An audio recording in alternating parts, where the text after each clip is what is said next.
In this episode, you're going to learn a step-by-step process for how to choose a doula.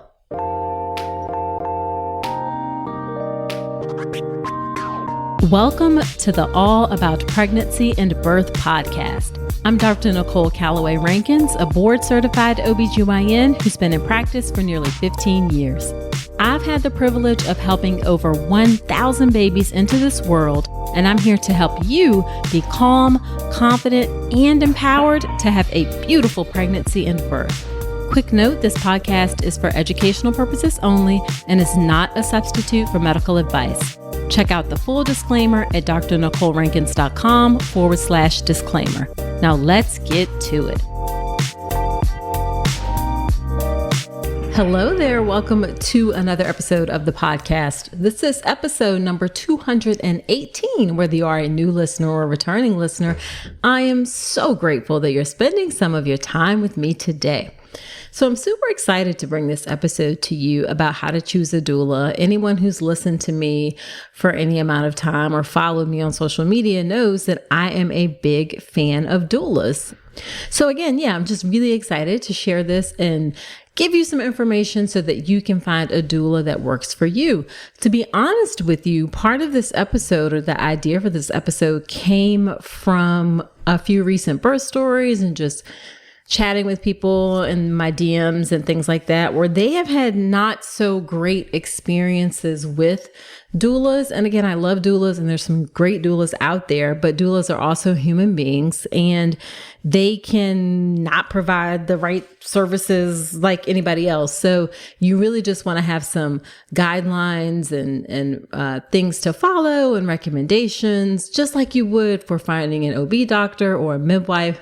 You need to do the same thing for doulas. So first off, in this episode, you're going to learn, really quickly what are doulas. I think most people know, but I'll go over it again just for those who may not. And then you will learn where to look for doulas, the questions to ask. It's about 12 questions to ask, and then some things to consider when you're making your final decision about a doula. Now, inside the birth preparation course, if you are a member of the birth preparation course, then you have all of these questions and the things to consider that I will go over in a handy downloadable guide inside of the birth preparation course. It's one of those PDFs that you can fill out and type in. So it's editable. So if you are a member of the birth preparation course, you can grab that guide inside. You don't have to take any notes. If you're not a member of the birth preparation course, you can take notes and write down the questions, or you can just become a member of the birth preparation course. If you're not aware, the birth preparation course is my signature online childbirth education class that will get you calm, confident, and empowered to have the most beautiful birth with a focus on hospital birth, especially. And it covers all of the things that you need. You can check out all of the details of the birth preparation course at drnicolerankins.com/enroll. Thousands of women have gone through the course. I'd love to have you go through it too. All right, let's get into the episode about how to choose a doula.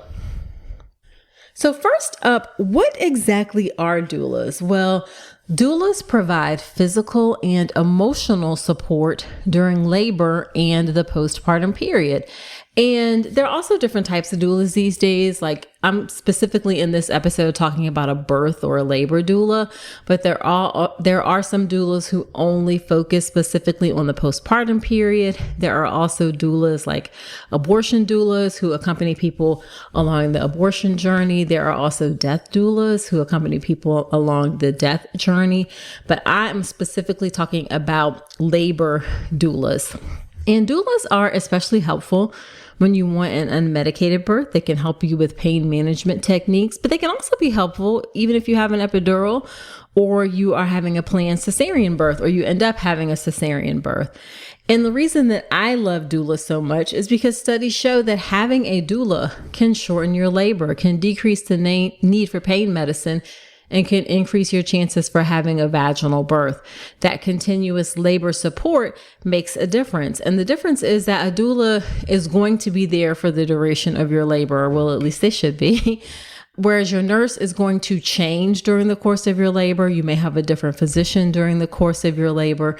Your doula can be that constant presence that's there. And studies show that continuous support, again, helps improve outcomes.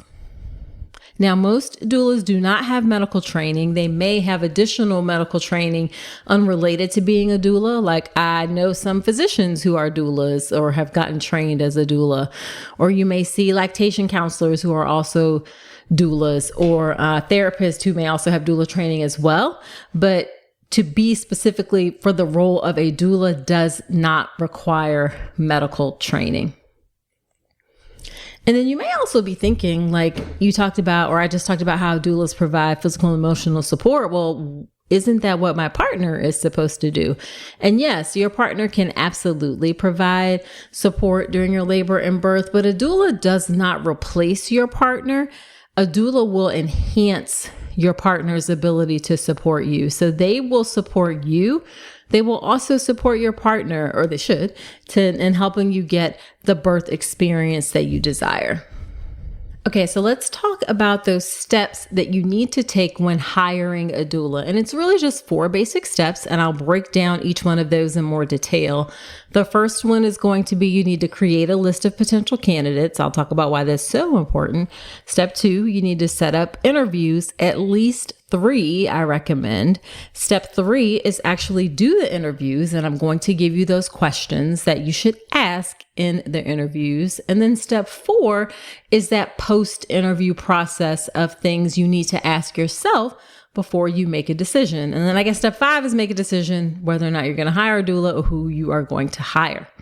So let's start out with step 1. Step 1 is to create a list of potential candidates. And this is so important because I feel like doulas, and rightfully so, have gotten such a great reputation about the things and the services that they do that sometimes people are just like the first doula that they see. They're like, hey, can I work with you? Or, hey, I should get this person, without really being intentional about making sure that that doula is actually a great fit for them and will do the things that they want and that they expect. So you really need to start off with just creating a list of potential candidates. And this does not have to be a list of 40 different people or whatever. I think 5 or 6 is completely reasonable. So you want to be sure you don't just take whoever comes. You want to start with creating a list of potential candidates. And that list may include people who you're like, oh, I really, really, really want to work with this person. But I want you to I want to challenge you to be sure you look at more than one person, because even if you decide to go with that person, looking at other people will reinforce your decision. So you're going to create that list of potential candidates. And as far as places that you can find candidates, of course, you may know people, but you can ask friends who recently had babies for referrals. You can ask family members for referrals. You can even ask your doctor or your midwife for recommendations. They may have doulas that they work with in the community that they know have good working relationships together.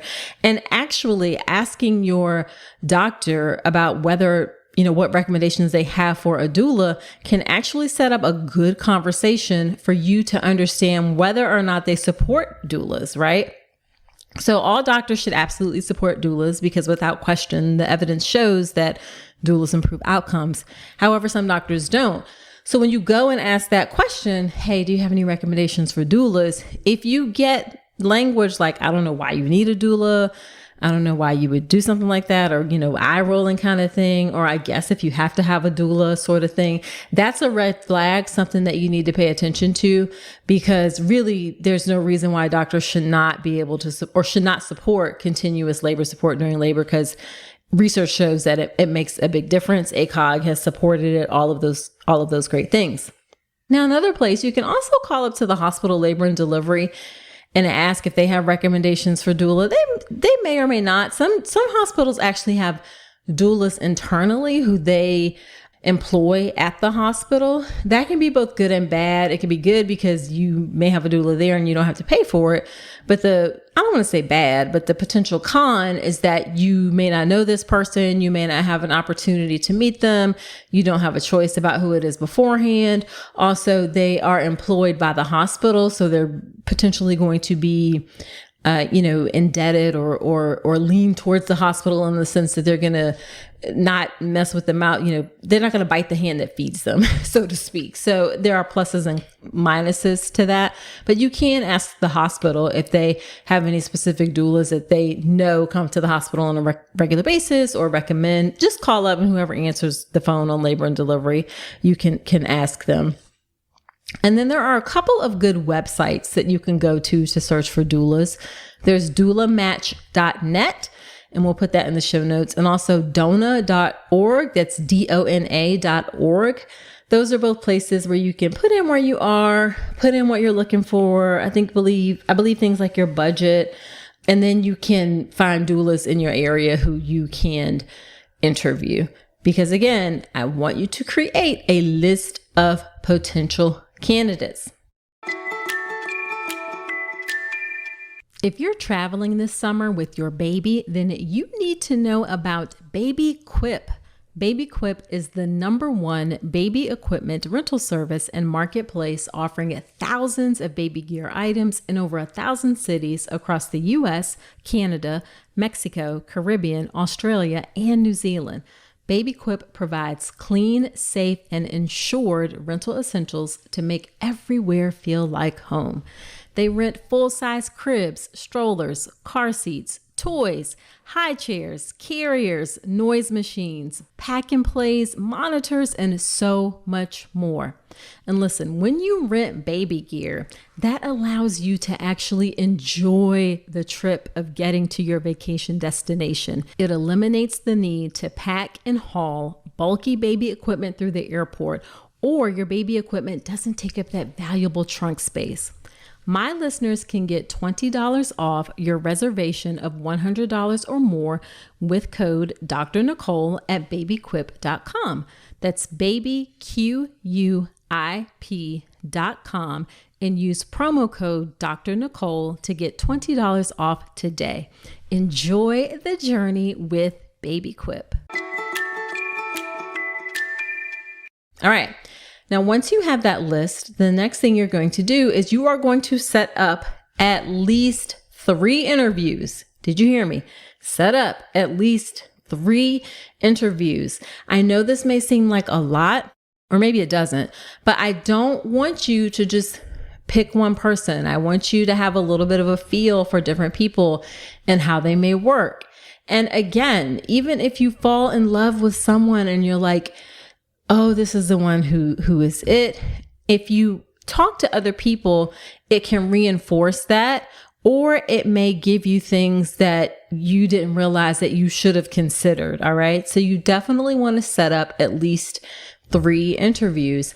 Now that COVID is not nearly the problem that it was before, I think like just meeting over coffee at a coffee shop or Panera or Starbucks or whatever, or a bookstore, those are great places to sit down and have an interview. I think about an hour. You can tell them an hour would be necessary. It could be less. I don't think it'll be much more than that. I think an hour is reasonable.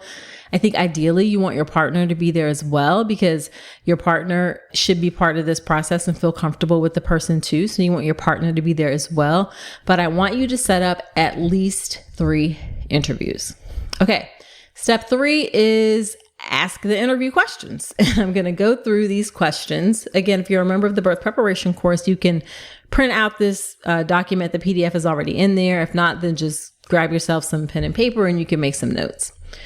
So question number 1 is, where did you receive your training and are you certified? There are sometimes people who are like, oh, I'm a doula, and I'm doing air quotes, but they haven't necessarily gone through any training or done anything. They just decided that I'm going to be a doula. Being a doula is not a regulated profession. So unlike a certified nurse midwife, unlike a physician, unlike a therapist, unlike a lactation counselor, it's not certified. There's nobody regulating the profession of being a doula. So literally anyone can hang up their shingles and say, hey, I'm a doula. So you definitely want to ask what type of training they have and if they're certified. Now, certification isn't necessarily a make or break. I think it's just something you should know. It may help you in the decision-making process about like the fees that they charge and whether or not you feel like that's reasonable, that kind of thing. But they absolutely should have some sort of training in order to become a doula. It shouldn't just be like I decided, I'm just going to be a doula. And some organizations that certify doulas are DONA International, DONA International, Childbirth International, Birth Arts International. Those are common certifying organizations. In my area, I'm in Richmond, Virginia. We also have some local organizations that certify doulas, like Birth in Color or To Labor. And you also may have people in your area or organizations or groups in your areas that do doula training. So just ask, where did they receive their training? You can go back and look it up and make sure you feel like it is in line, or actually something that's serious and real, and not someone who's just deciding, okay, I'm going to be a doula. All right, next question is, how long have you been a doula and how many families have you supported? Now, this also is not a make or break question. Maybe it's somebody who's new, and I can't say that I have like a specific number for like how many is a good number or a bad number, because, everybody has to start out somewhere. I think on average, doulas, I think on the high end, supporting like 3 or 4 families a month would be, I think, on the high end. So it's not going to be like in the thousands, right? Like what I do as an OBGYN, but you want to get a sense for, do they have an experience with this? Maybe if you're looking for someone who has experience with your particular type of family, have they ever worked with Black families, for instance, or have they ever worked with families with a same-sex couple, that kind of thing. So you want to make sure that you find somebody who's in line with what is comfortable for you, culturally congruent, maybe those kinds of things, or at least working with someone from your culture or your background. So just ask, like, how long have you been a doula? How many families have you supported? Not a deal breaker, but just information that can be helpful when you make your decision. Okay, this next question is so super duper important, really, really, really, really important. That question is, what is your philosophy about pregnancy and birth?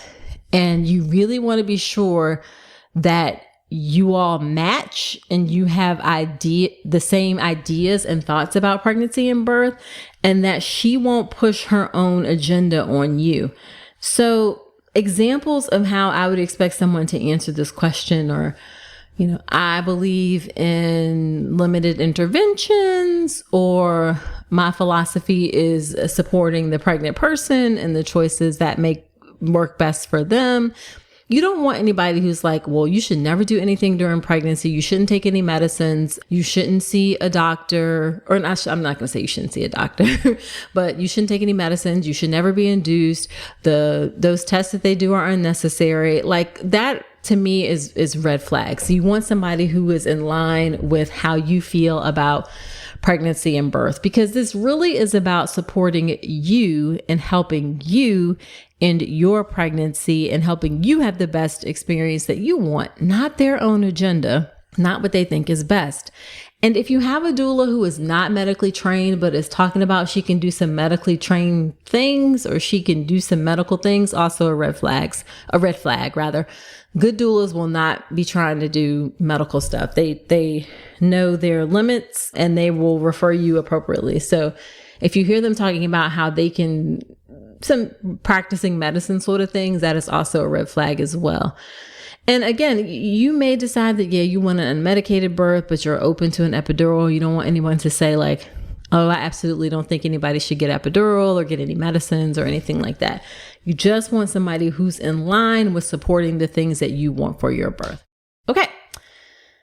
Next question is, how many visits do you provide prenatally, and how many visits do you provide after the birth? One of the things that is helpful about having a doula during your pregnancy, and you can actually hire them as early as you want, about having a doula is that you should be able to get to know them a bit. You shouldn't just be meeting them at the time of your birth. You should have a bit of a relationship beforehand. So I would anticipate or guess there are probably going to be at least a couple of visits prenatally where you sit down, you talk about things, what you want. They should probably help you with making a birth plan or birth wishes. Some doulas actually also do childbirth education, so they may offer that as part of their services and kind of wrap that into their fee. So you definitely want to ask or how many visits they provide prenatally and what those visits entail. And then you want to ask or have clarity on what they're going to do for you after the birth. You definitely need at least 1 or 2 visits. Often doulas will come see you in the hospital right after the birth, and then they will also see you at home to help you get situated and settled in your new role. So you want to have clarity on exactly what you're getting, what you're paying for as part of the experience. I have unfortunately seen a few people who have been kind of surprised or taken aback at what ended up being the lack of visits and care related to having a doula. So ask how many visits they provide prenatally, how many visits they provide after birth, and what exactly do those visits entail. Okay. Next question is, what is your accessibility? Are you available by text? Are you available by phone call? Are you available by email? How often am I able to reach out to you? Now, it's unrealistic to expect that someone's going to be available 24/7, right? At least like through your whole pregnancy. Surrounding the birth time, yes, they do need to be available 24/7. But during your pregnancy, it may be like, from 9 to 5, you can text me. If it's after 5, I'll respond the next day, or emails or those kinds of things. Because sometimes it can be helpful, like right after you have an appointment, and if something was confusing, or maybe you just want to run something by someone else, then being able to text your doula a quick question may be helpful. So you want to ask, what is their accessibility and how frequently they are okay with you contacting them. Okay. Next up is, how will you support my partner? As I said in the beginning, a good doula does not replace your partner. A good doula supports you and supports your partner in helping you have your best birth experience. So some examples of how your doula may support your partner are that I'll teach your partner some pain management techniques like back massage, or how to get things like a warm washcloth, or rubbing your back, or those kinds of things. So they can teach your partner some of the moves and things that they do. They can maybe remind your partner, hey, have you gotten something to eat? Or you can run out and get something to eat, or do some of those things to make sure your partner is also taking care of themselves during the process of your birth experience. You don't want them to ask the question and be like, oh, I don't know, like, I guess I, do this, that, or other. You want them to have a clear understanding and thought out response to acknowledging that supporting your partner is also a part of their role as well. Donating cord blood is such an amazing gift you can give. By donating cord blood, not only are you saving lives through umbilical cord blood transplants, but you're also contributing to groundbreaking research. Every day, we discover more ways cord blood stem cells can improve chronic pain, inflammation, cardiovascular diseases, cancers, autoimmune diseases, and more. Sadly, however, 95% of cord blood goes to waste. Imagine the impact your cord blood donation can have on advancing medicine and helping those in need. Who knows, one day it might even save the life of a loved one. I am thrilled to partner with the Cord Blood Group to make donating your umbilical cord blood super easy. Plus, you can receive up to a $100 Amazon gift card when you donate. Let us make a difference together. If you want to learn more about donating your cord blood, head to thecordbloodgroup.com/Dr. Nicole. Now note, in full transparency, if you donate through me, in addition to you receiving up to that $100 Amazon gift card, I do also receive a referral fee. You and I can create a healthier and brighter future for all by increasing umbilical cord blood donation. So again, head to thecordbloodgroup.com/Dr. Nicole to learn more.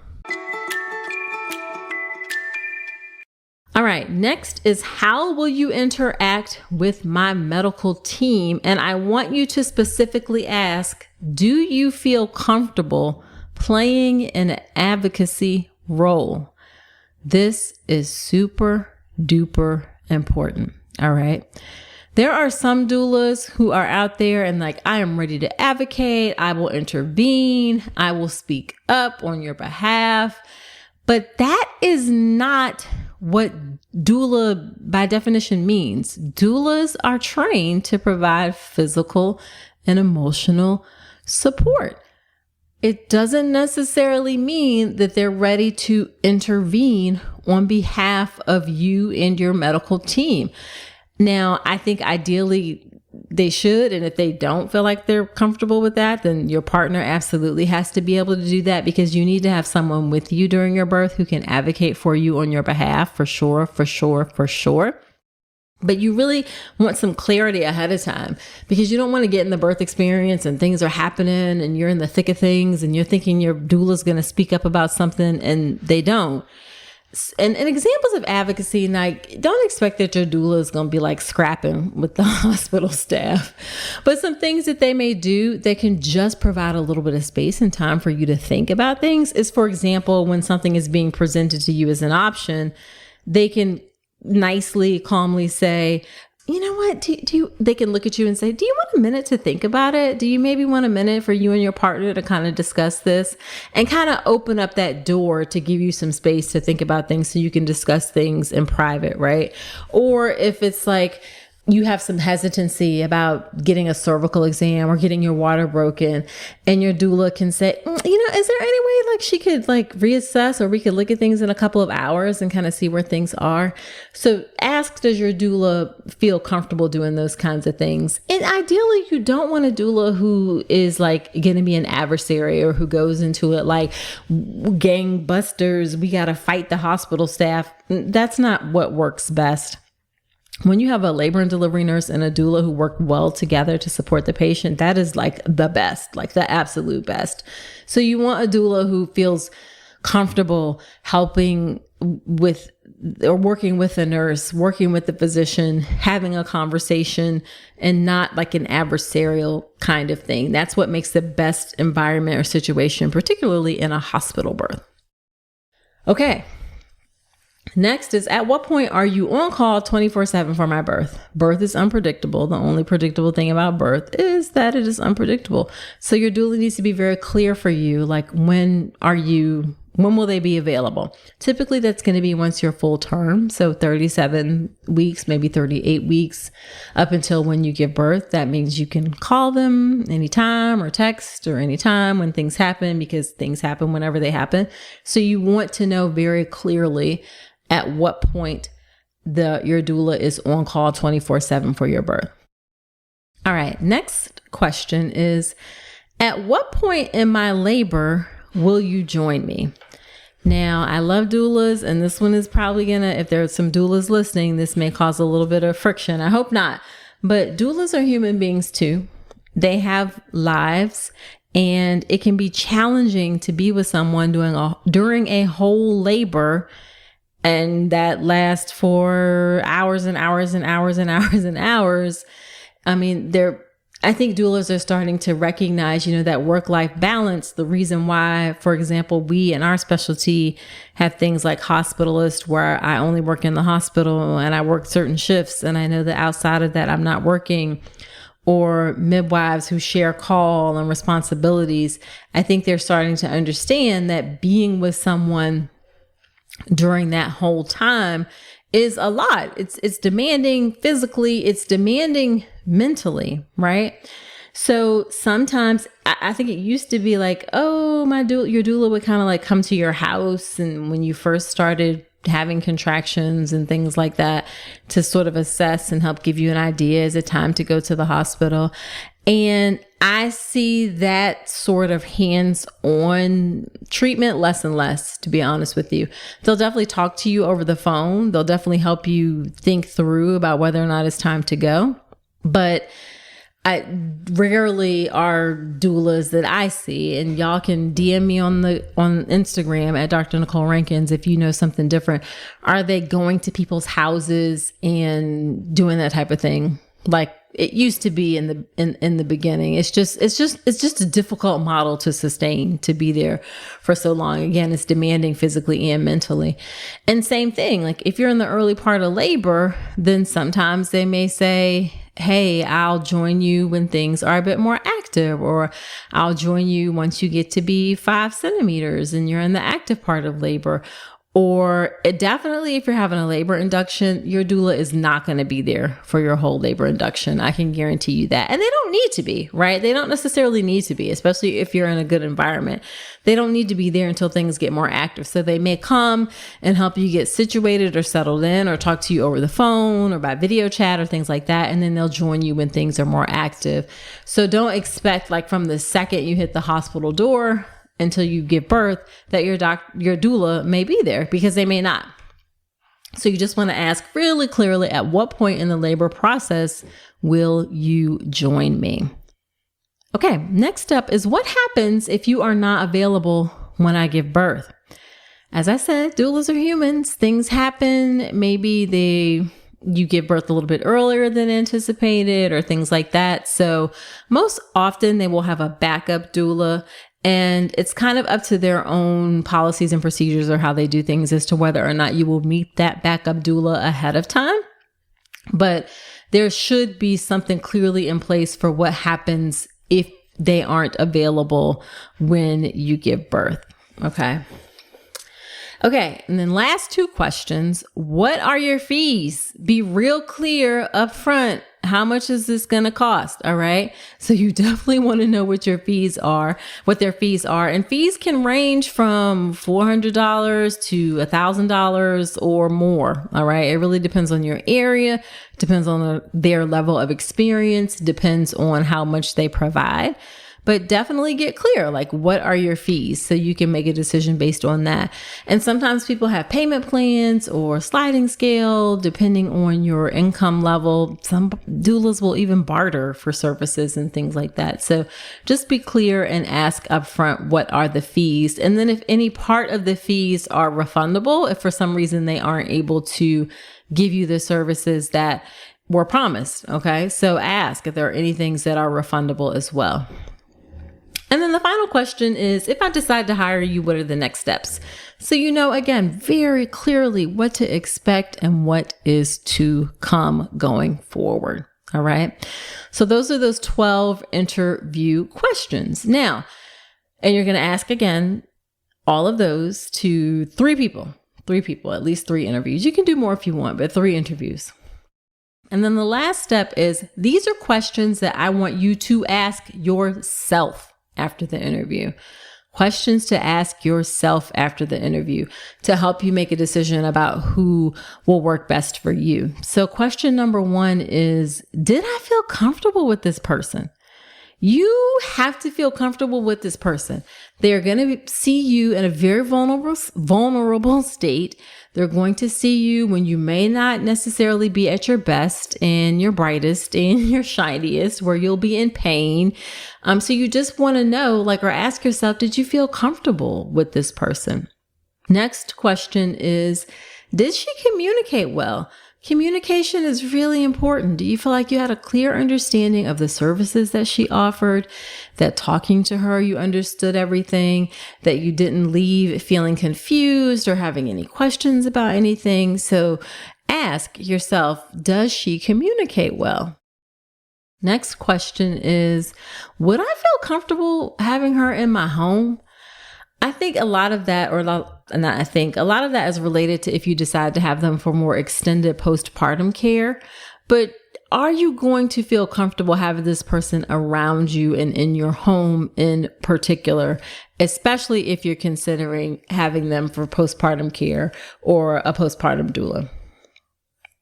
And then the final question to ask yourself is, what does my intuition say? What does my intuition say about working with this person? I want you to trust yourself. Trust those nudges. Trust those little bits of information that are filtering in from your spirit, from your soul, about what you feel will work best for you. Your intuition really, really, really plays a big role, not just in this choice, but of course in choices that you make throughout your life. Okay, so just to recap, the 4-step process for choosing a doula. Number 1, create a list of potential candidates. You can ask family and friends, ask your care provider, the hospital. You can go to doulamatch.net or dona.org. Step number 2 is to set up at least 3 interviews. 3 interviews. I want you to talk to more than one person for sure. 3 ideally before you make a decision. Step number 3 is do the interviews. And the 12 questions you're going to ask are, where did you receive your training and are you certified? How long have you been a doula and how many families have you supported? What type of families have you supported? What is your philosophy about pregnancy and birth so that you all match? How many visits do you provide prenatally and after the birth? What do your services cover? What is your accessibility? Are you available by text, phone calls, emails? How often am I able to reach out to you? How will you support my partner? How will you interact with my medical team? Do you feel comfortable playing an advocacy role? At what point are you on call 24/7 for my birth? At what point in the labor process will you join me? What happens if you are not available when I give birth? What exactly are your fees? And then if I decide to hire you, what are the next steps? And then finally, the questions to ask yourself afterwards are, did I feel comfortable with this person? Does she communicate well? Would I feel comfortable having this person in my home? And then what does my intuition say? And remember, if you are part of the birth preparation course, there is that PDF download that you can fill out, print out for each of the interviews, take it to the interviews with you. So you have the questions right there. If you're not a member of the birth preparation course, then come on in. What are you waiting for? Come join us. It's drnicolerankins.com/enroll. I would love to serve you inside of the course. Childbirth education is a must for everyone. Even if you don't do the birth preparation course, you better be doing some childbirth education because it is so critical. But I'd love to have you inside the birth preparation course. It's a great program. So check it out, drnicolerankins.com/enroll. So there you have it. Do me a solid. Share this podcast with a friend. Sharing is caring. I'm on a mission to reach and serve as many pregnant folks as possible. And I'm so grateful for anything that you can do to help me reach and serve as many folks too. Be sure to subscribe to the podcast in Apple Podcast or wherever you're listening to me right now. Leave me an honest review in Apple Podcast. It helps other women to find the show, helps the show to grow. Also, shoot me a message on Instagram. I'm at Dr. Nicole Rankins. If you have some thoughts about the podcast, something that you want me to talk about, I am always open in the DMs to receive messages. I also like to get pictures. Love to see pictures, not just of baby, but pictures of you and baby. So definitely send me pictures on Instagram. I'm at Dr. Nicole Rankins and just follow me there for more great pregnancy and birth information as well. So that's it for this episode. Do come on back next week and remember that you deserve a beautiful pregnancy and birth.